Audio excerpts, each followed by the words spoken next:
Just got off the lake, now we do comparison of the Tippmann TiPX or TiPX and the Tiberius T8.1. Initial thoughts, TiPX, fairly familiar. Grips thin and feels very great in the hands. T8.1 feels kind of bulky, but looks very good and has that full metal upper receiver, which does make the sights better also. TiPX, again, very handsome though in that olive drab color. So let's get down into some deeper comparisons. The TiPX has the CO2 cartridge right under the barrel, while the T8.1 has it actually in the magazines. Now there's pros and cons to each of these, and we'll start with the TiPX.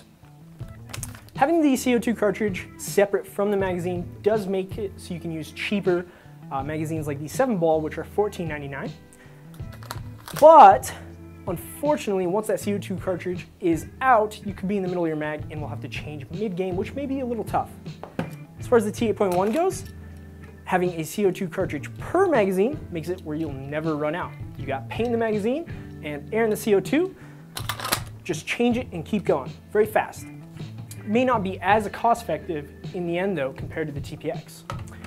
Moving on to like the first strike capabilities, unfortunately the TiPX does not come first strike capable out of the box, but with a little modification like the gun head adapter here, you can make it first strike capable.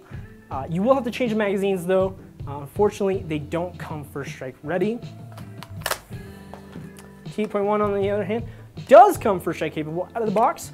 Also comes with the spring necessary to change that one magazine over to first strike capable magazine. Last but not least is the barrels. TiPX does have the option of like a FSR barrel from Lapco for those awesome first strike shots, and it uses A5 threads, so your barrel variety is wider in compared to the T8.1. The T8.1 actually uses a twist lock system. Fortunately, that has to be out. A twist lock system, which means you're limited to only T8.1 barrels.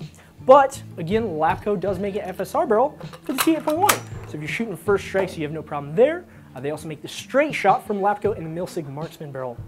Some of the accessories available for both these markers is the Milsig FXR kit and the rear remote adapters. So you can put that remote line from your larger tank to, well, your TiPX or T8.1. In addition, the TiPX does have the option for the Zeta Mag from Stark Pursuit. It is a twin channel magazine that you can flip for 10 rounds here and 10 rounds here.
The efficiency for both these markers are approximately 23 shots. However, again, with the T8.1 and the CO2 canister in the magazine, the chances of you running out of air and therefore directly affecting your velocity are much less than the TiPX.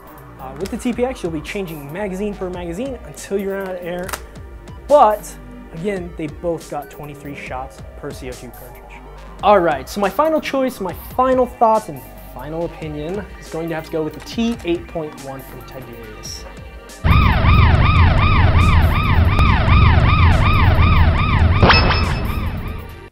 All right, slow it down. Caleb cannot be right about anything, and as such, we're gonna go through the finer points of the TiPX and prove to him that he's wrong. First and foremost, magazines. Who the hell wants to pay 30 bucks for you don't even pay $30 for like a T15 magazine, let alone a pistol magazine. So number one, magazines. Can't stand paying for it. If you're gonna say, oh, but the Zetamag's 25, that's close enough to 30. Well, it's flippable, and it has a 20-round capacity. So, boom, take that. Also, these can be modified to hold first strikes. So I don't even want you to say, hey, Dash, this is Caleb talking, and you know, my mags come first strike ready out of the box. They don't, actually. You have to change the springs in those magazines for them to actually work with first strikes. So boom, there you go. Second point, remote line adapter. If you have a remote line adapter on your TiPX, it's clean, it's smooth. You hardly even notice it. Like, if I didn't say it before now, you probably wouldn't even have noticed that there's no remote line adapter on here. Can't say the same about the 8.1. Not to mention the fact that you can put a Pro Connect on the back of it, which is super sweet, very easily, in fact. Also, barrels are regular people threaded, not twist lock, which is always a plus no matter what period ever. CO2 cartridges stay in the body of the marker, so you don't have to have like 5 or 6 of them going on at once. Like, what happens if, you know, you bump it and you leak CO2 when you're shoving the mag back into your vest or something? You don't have go bullets. You got your mags loaded up, but it won't shoot because you're out of CO2, because you're using an 8.1 and you're Caleb and you're wrong. I think that's about it. Also, Caleb's wrong. Pew! Whoa, whoa, whoa, whoa, whoa, whoa, whoa. But that's just like your opinion, bro. And I'm Caleb, so I'm right, because jet skis. Anyways, T8.1, it's the right choice for me. Okay, we'll start off with magazines. Your magazines are made out of plastic, mine are metal. Mine are easy to clean. All you gotta do is take out a few bolts, rinse it out with water, and I'm done. If you gotta clean yours, you might as well just throw them away. Sure, I'll pay more for a better magazine, quality over quantity. Next, the barrel. Yeah, the threads are a twist lock. Look how easy that is to come out. Plus, you have access to everything you need to clean.